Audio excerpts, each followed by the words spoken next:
तरीके से सूची आती है और फिर किस तरीके से आगे जाके चुनाव को जिस प्रक्रिया के तहत आगे बढ़ना है, सूची तैयार करनी है, आरक्षण को तय करना है, कहां पर कितना आरक्षण होगा, पूरी सूची बनानी है। 3 महीने का वक्त काफी है आयोग की अपनी प्रक्रिया को फॉलो करने के लिए, अब प्रक्रिया को पूरा करने के लिए।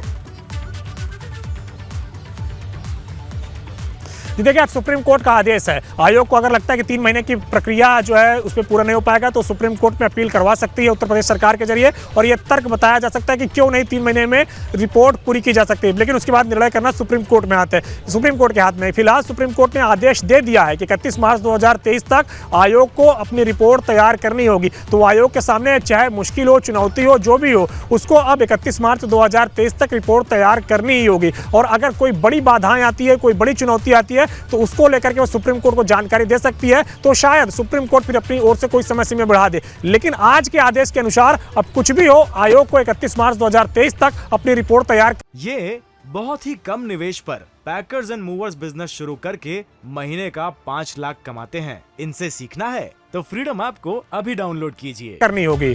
बिल्कुल ठीक है। और हाईकोर्ट के फैसले पर रोक लगाने के साथ ही अविनाश, सुप्रीम कोर्ट ने यह भी कहा कि हाईकोर्ट ने जो फैसला दिया वो अपने तथ्यों को, सभी तथ्यों को ध्यान में रखकर ही आदेश दिया, लेकिन सरकार ने आरक्षण को लागू करने पर जो पॉसिबिलिटीज हो सकती थी उस पर ध्यान नहीं दिया। ये टिप्पणी भी सुप्रीम कोर्ट की अहम हो जाती है सरकार को लेकर। जी, जाहिर तौर से बात है, और यही कारण है कि सुप्रीम कोर्ट ने जब सॉलिसिटर जनरल से पूछा कि इलाहाबाद हाईकोर्ट का क्या आदेश रहा, जब इलाहाबाद हाईकोर्ट के आदेश को पूरी तरीके से देखा गया तो सुप्रीम कोर्ट ने टिप्पणी की कि इलाहाबाद हाईकोर्ट का फैसला सही था, क्योंकि सरकार ने आरक्षण को लागू करने में जो सुप्रीम कोर्ट की गाइडलाइंस है उसका पालन नहीं किया था, और इसके साथ साथ इलाहाबाद हाईकोर्ट का फैसला ठीक था। लेकिन चूंकि इलाहाबाद हाईकोर्ट ने कहा था कि बिना आरक्षण के 31 जनवरी तक चुनाव कराया जाए, तो सरकार ने जब अपनी ओर से कहा कि नहीं, वो आरक्षण देना चाहती है और सुप्रीम कोर्ट के तमाम सारी प्रक्रियाओं का पालन करना चाहती है, उसके बाद सुप्रीम कोर्ट ने भी उनके तमाम सारे जो उत्तर प्रदेश सरकार का निर्णय था उसको माना, और निर्णय को मानते हुए उत्तर प्रदेश सरकार को इतनी छूट दी कि 31 जनवरी 2023 तक जो इलाहाबाद हाईकोर्ट ने आदेश दिया था चुनाव कराने का, उस पर स्टे लगा दिया है। अब उत्तर प्रदेश सरकार को एक तरफ जहां राहत मिली है तो दूसरी तरफ उनके लिए थोड़ी चुनौती बढ़ गई है, क्योंकि अब जो आयोग है उसको अपनी रिपोर्ट 31 मार्च 2023 तक तैयार करनी होगी, और उसके बाद फिर राज्य निर्वाचन आयोग को सौंपनी होगी, और फिर आगे जाके जो चुनाव की प्रक्रिया है वो राज्य निर्वाचन आयोग को करनी होगी। तो अब थोड़ा काम बढ़ गया है। जो कमेटी गठित हुई है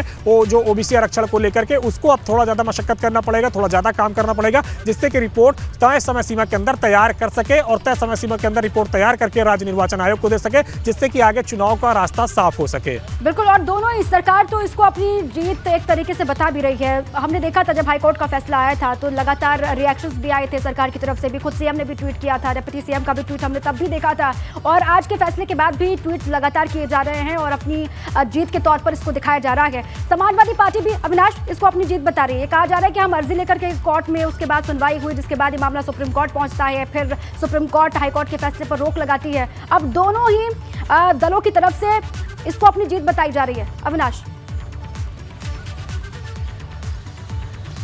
जी बिल्कुल दीपा, अगर बात करें तो दोनों ही दल अपनी जीत के लिए दावे कर रहे हैं, क्योंकि उत्तर प्रदेश सरकार भी चाहती थी कि जो उत्तर प्रदेश के अंदर निकाय चुनाव हो वो आरक्षण के साथ हो, ओबीसी आरक्षण के साथ हो। लेकिन इलाहाबाद हाईकोर्ट का जब फैसला आया कि आप बिना आरक्षण के चुनाव करवाइए क्योंकि आपने आरक्षण के नियमों का पालन सही तरीके से नहीं किया है, तो समाजवादी पार्टी ने यह जरूर राग आलाप दिया था कि उत्तर प्रदेश सरकार ओबीसी की विरोधी है और इसीलिए उसने आरक्षण का सही तरीके से पालन नहीं किया, और यही कारण है कि इलाहाबाद हाईकोर्ट को टिप्पणी करनी पड़ी।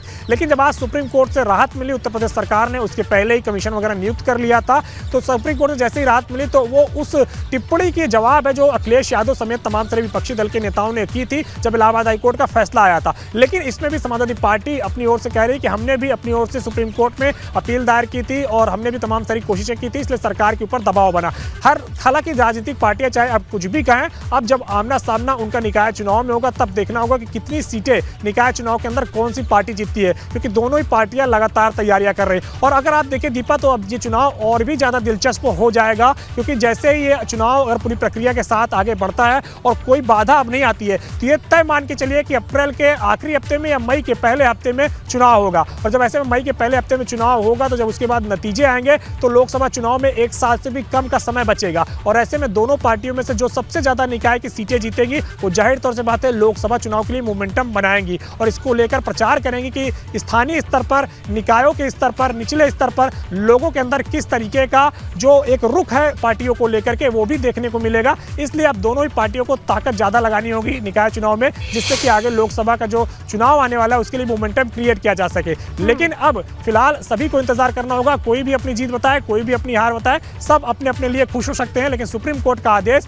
कहीं ना कहीं सभी के लिए था एक तरीके से, और अब सबको उस आदेश को मानते हुए आगे निकाय चुनाव की प्रक्रिया को पालन करना होगा। ठीक है, बहुत शुक्रिया आपका अविनाश पूरी जानकारी के लिए और विस्तार से समझाने के लिए। ये बहुत ही कम निवेश पर पैकर्स एंड मूवर्स बिजनेस शुरू करके महीने का 5 लाख कमाते हैं। इनसे सीखना है तो फ्रीडम ऐप को अभी डाउनलोड कीजिए।